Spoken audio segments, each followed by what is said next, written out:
if you're thinking about the financial end of things to the point where you are going to deny yourself access to premium training, then you're not doing yourself much of a favor, because in the end, you're going to pay for it.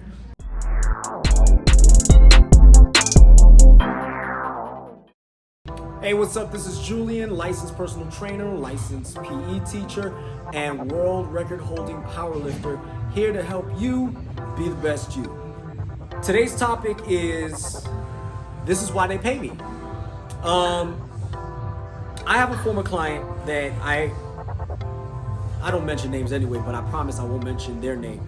I have a former client who sought to come back and train with me.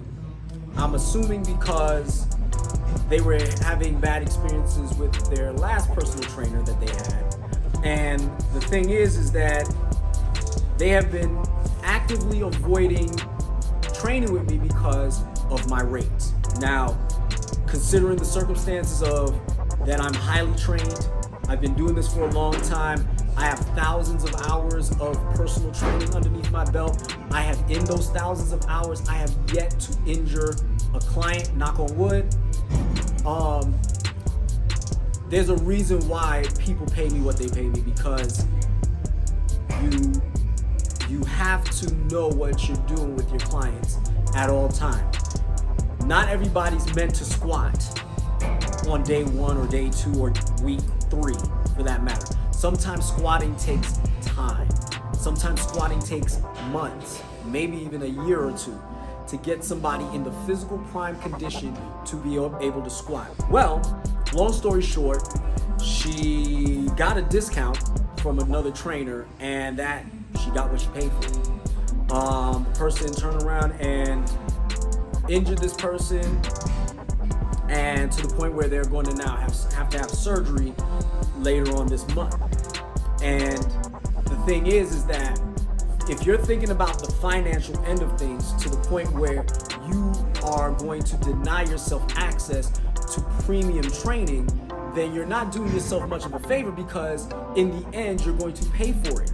Because the example here is what may be the difference in $10 to $15 a session now is going to cost you more money in the long run.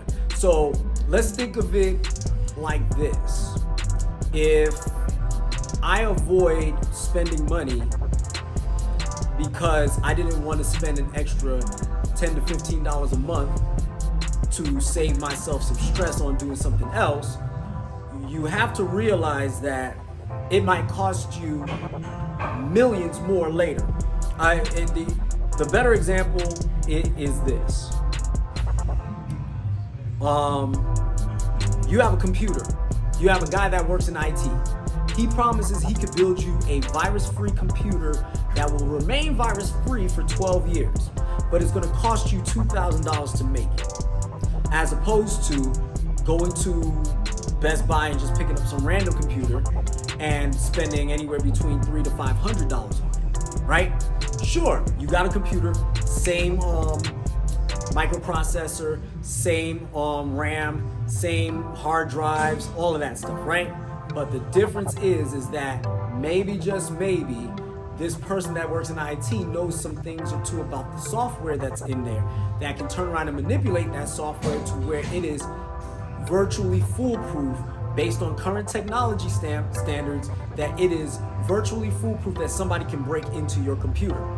Now, you have $1 million account that you run for a business, and you're working on that $1 million account, and which one would you rather? The $2,000 computer or the $300 to $500 computer? Chances are, if you lowball them and try to get the $300 computer, now somebody broke into your computer and now you have to pay $200,000 to get all your information back. Since this is $1 million account, I'm pretty sure you're going to be willing to pay it. So in the inverse, you now have to pay thousands of dollars in surgery fees to repair something that should not have been injured in the first place if you were with a competent trainer to begin with. So another story that comes to mind is there's a manager working at a manufacturing plant, and all of a sudden the manufacturing plant shuts down. everything shuts down, lights, conveyor belts, everything just shuts off. And they turned every switch, they turned every knob, and nothing worked. So they called in an expert. The expert walked in, looked at a few boxes, opened up one box, turned the screw, and everything turned back on. So when the manager turned around and went to the technician, he said, "How much do I owe you?" He said, $10,000. And he said, $10,000? Excuse me, but I need to see an itemized list as to why I need to pay you $10,000. Anybody could have turned that screw. So the man sat down for a minute, wrote up the invoice, and handed it to the manager. And the manager looked at the notice and paid him the $10,000 immediately. The invoice said this: turning the screw, $1. Knowing which screw to turn, $9,999. So the same thing goes for trainers. Not just me. There's plenty of elite trainers out there that deserve what they charge.